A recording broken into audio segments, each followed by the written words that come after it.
Hello বন্ধুরা, good morning.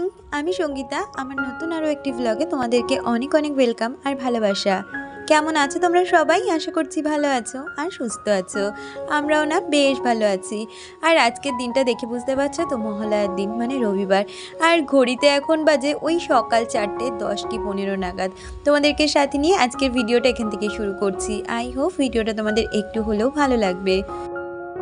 আর আজকে সকালের দায়িত্ব নিয়ে বলতে পারো দুষ্টু আমাদের ঘুম থেকে তুলে দিয়েছে 4টের সময়। ওকেই বলেছিলাম আজকে দেখি তুই কেমন আমাদের তুলতে পারিস 4টের সময়।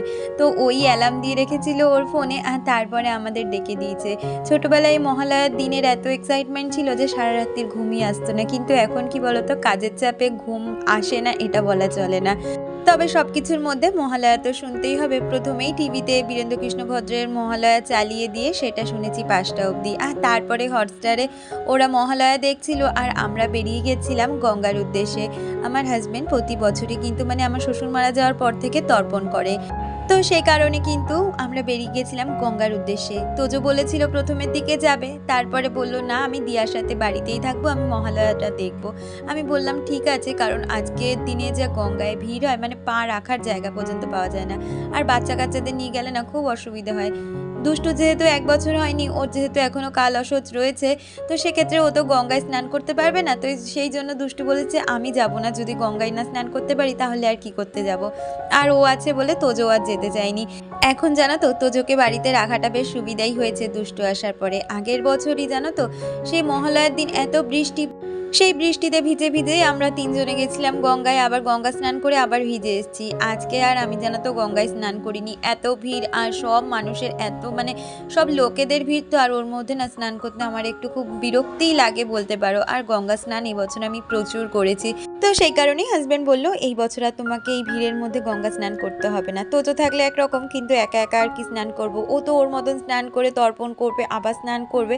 তো সেই জন্য এই বছর আর আমি স্নান করিনি। আমি সকালে উঠে ফ্রেশ হয়ে নিয়েছিলাম, তারপরে চেঞ্জ করে হাজব্যান্ডের সাথে চলে গেছিলাম। আর এসে তারপরে স্নান সেরে, এই যে স্নানের সময় বেশ জামা কাপড় ছিল, কালকে যেহেতু পার্লারে গেছিলাম তা ওইখানের অনেক জামা কাপড় ছিল, সেগুলো কেচেছি। আরও এক্সট্রা ঘরে যে জামা কাপড় থাকে সেগুলো স্নানের সময় কেচে দিয়েছি। আর তারপরে এই দেখো পুজো করতে বসে পড়েছি।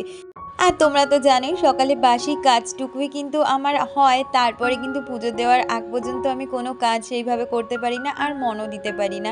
সেই জন্য যতই দেরি হয়ে যাক না কেন, সকালের পুজো দিয়েই সারাদিনের কাজটা শুরু করি আমি। এদিকে পুজো দিয়ে নিয়েছি আর ওইদিকে আরতি সেরে আমি কিন্তু তুলসী তলায় জলও দিয়ে দিয়েছি। আজকে না মাথায় আর ওড়নাটা দিতে একদম ভুলে গেছিলাম, পরে মনে পড়ছে যে বাবা আজকে তো আর মাথায় ওড়না দিয়ে পুজোটা হলো না। আর ওইদিকে জামা কাপড় মেলতে মেলতে দেখেছিলে তো হাজব্যান্ড চলে গেছিলো বাজারে। ও বললো তোমার যেহেতু পুজো দিতে অনেকটাই সময় লাগবে, তাই আমি আর বসে কি সময় নষ্ট করব, যেহেতু গঙ্গা থেকে ফিরতে ফিরতে আমাদের প্রায় 8টা মতন বেজে গেছিলো। তাই ও বললো আমি বাজারটা সেরে আসি, তুমি ততক্ষণে পুজোটা সেরে নাও, তারপরে বসে দুজনে মিলে চা খাবো। তো সেই জন্য কিন্তু ও বাজারে চলে গেছিলো। আর ওইদিকে আমি পুজো দিয়ে উঠেও একটু সময় পেয়েছিলাম, যে সময়ে আমি এই ঘরটা একটু পরিষ্কার করে নিয়েছি।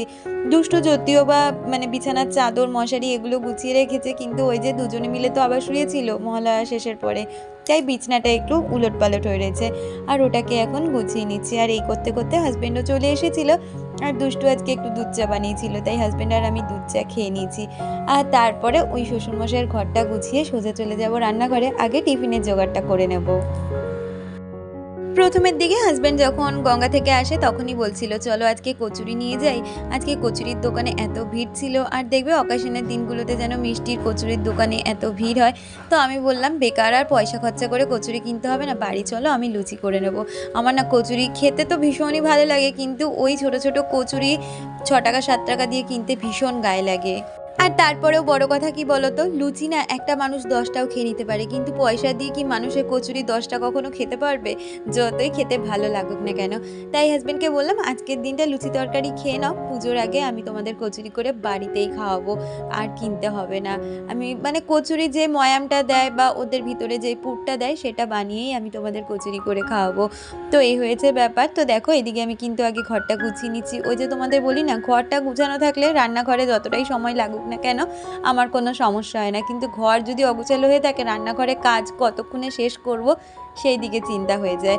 আর এদিকে দেখো আমি চলে এসেছি সোজা রান্নাঘরে, এসে আগে না আলুর তরকারিটা বসিয়ে দিচ্ছি। আজকে একটু পেঁয়াজ রসুন দিয়ে আর একটু সয়াবিন দিয়ে আলুর তরকারিটা একটু কষা কষা মতন করব, আর তার সাথে করব লুচি। আমাকে সুপর্ণাদি কমেন্ট করেছে, দিদি লিখেছে তোমার ভিডিও দেখতে খুব ভালো লাগে, আমি প্রত্যেক দিন ভিডিও দেখি, সাথে আমার মেয়েও। থ্যাংক ইউ সো মাচ তোমাকে আর পুচকুকে, এইভাবে তোমরা আমার পাশে সবসময় থেকে যেও। আর এইদিকে দেখো আমি তরকারিটা বসিয়ে দিয়ে লুচিগুলো বেলে নিচ্ছি। তো হাজব্যান্ড বললো তুমি লুচিগুলো বেলো, আমি এদিকে ভেজে নিচ্ছি। আর রান্নাঘরে কি বলো তো, একসাথে দুজনে মিলে এখন আর দাঁড়ানো যায় না। আগে যখন মাইক্রোওভেনটা ছিল না, ওই সেলফের ওখানটাই আমরা দুজনে মিলে একসাথে লুচি বেলতাম আর ভাজতাম, কিন্তু মাইক্রোওভেনটা আসার পরে অনেকটা জায়গায় তো আটকে গেছে, তাই জন্য লুচি যখন বেলতেই হয় আমি এই ঘরে এসে মানে ওই টেবিলের ওপর রেখে লুচি বেলি, আর হাজব্যান্ড ওইদিকে ভেজে দেয়। আর ওইদিকে লুচি তরকারি খাওয়ার পর্ব মিটিয়ে আমি কিন্তু দুপুরে রান্না জোগাড় করে নিচ্ছি। আর তোমরা তো জানোই রবিবার মানেই কিন্তু একদম যে চিকেন আর ভাত হবে সেটা কিন্তু নয়, প্রতিটা রবিবারেই কিন্তু আমাদের এক একটা স্পেশাল মেনু থাকে। তো আজকের দিনটাও সেরকম। আর সত্যি কথা বলতে কি জানো তো, একঘেয়ে চিকেন কষা খেতে না আর ভালো লাগে না, আমার তো ভালোই লাগে না। সাথে এখন দেখছি দিন দিন চিকেন কষাটা রান্নাও আর ভালো হচ্ছে না, যেটা মনের থেকে খেতে আসে না সেটা হাতেরও রান্না ভালো হয় না জানো তো।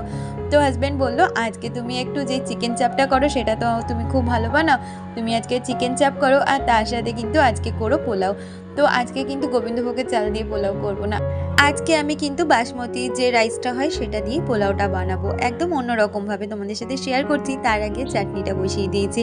তো ওইদিকে টমেটোর চাটনি করব কাজু কিশমিশ দিয়ে, আর এইদিকে দেখো পোলাওয়ের চালটা আমি আগে সিদ্ধ করে নিচ্ছি। মানে এই যে হাঁড়িতে জল নিয়েছি, তার মধ্যে গোটা গরম মশলা, নুন, আর তার সাথে দিয়ে দিয়েছিলাম ওই যে যেই ফুড কালারটা হয় সেই ফুড কালারটা, যেহেতু কালারের রঙটা আসানোর জন্য। তো তার সাথে কিন্তু আমি ভাতটাও করে নিয়েছি।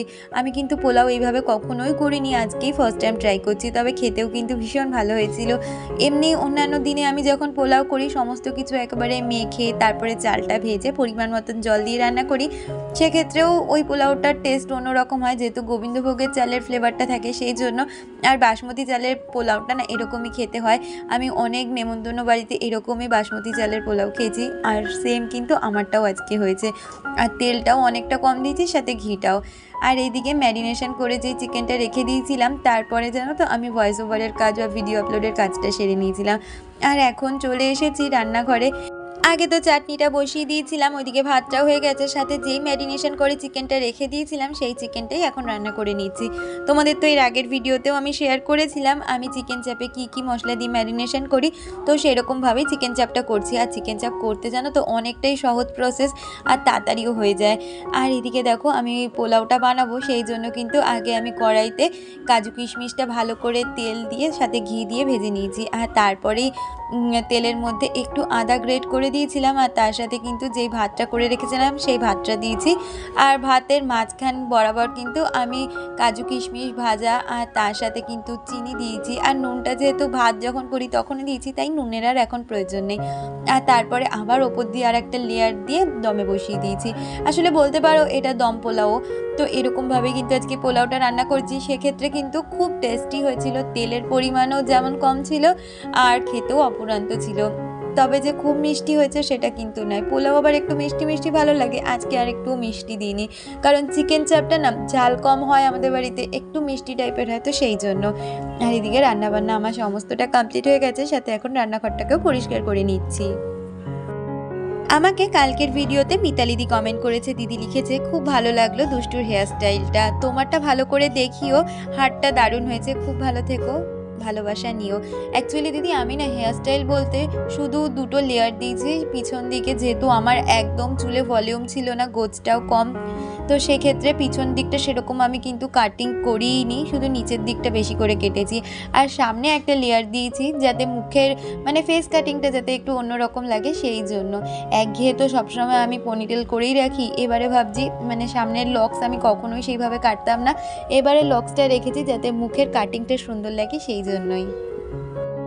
এই চুলের কাটিং নিয়ে বলতে পারো এই পুজোর কদিন, তারপরে তো আবার এই সংসারের চাপে কোথায় চুল থাকবে আর কোথায় আমি থাকবো সেটা আর বলে বোঝাতে পারবো না।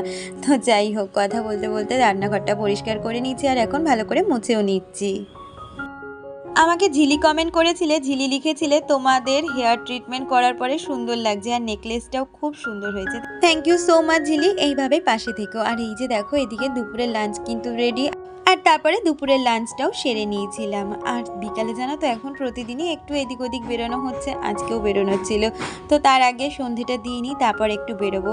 আসলে দুষ্টুকে না এবার ভাবছি একটা অন্যরকমই লুক ক্রিয়েট করে দেবো। চুলটাও কেটে ফেলেছে, আর এবার ভাবছি ওর চশমার ফ্রেমটাও চেঞ্জ করে দেবো। অনেক দিন ধরে তো ও চশমাটা পরছে, এখানে এসে ওকে একদম কিন্তু অন্যরকমভাবে রেডি করছি। চিরাশ্রীদি কমেন্ট করেছিলে, দিদি লিখেছিলে হেয়ার কাট করে তোমাকে সুন্দর লাগছে, আর দুষ্টুকে এয়ার হোস্টেস হলে খুব মানাবে, কারণ ওর হাইট আর ফিগারটা খুব সুন্দর। হ্যাঁ গো দিদি, দেখা যাক কতদূর কি করতে পারি, ওর জন্য চেষ্টা করছি ভালোটাই দেওয়ার। আর এই দেখো আমরা সবাই মিলে রেডি হয়ে গেছি, আর আমি একটু আজকে সাজবো বলেছি, তাতে তোজো দেখো কীরকম হতাশ হয়ে পড়েছে, মানে সাজতে অনেকটা টাইম নিয়ে নিয়েছি তাই জন্য। আর কেমন লাগছে আমাকে একটু জানিও, অনেক দিন বাদে একটু মনে হলো কি যে সাজি, তাই সেজে নিলাম। আর এ দেখো চশমার দোকানে চলে এসেছি, এইটাই দুষ্টুর নিউ ফ্রেম। তাহলে আজকের ভিডিওটা এই পর্যন্ত।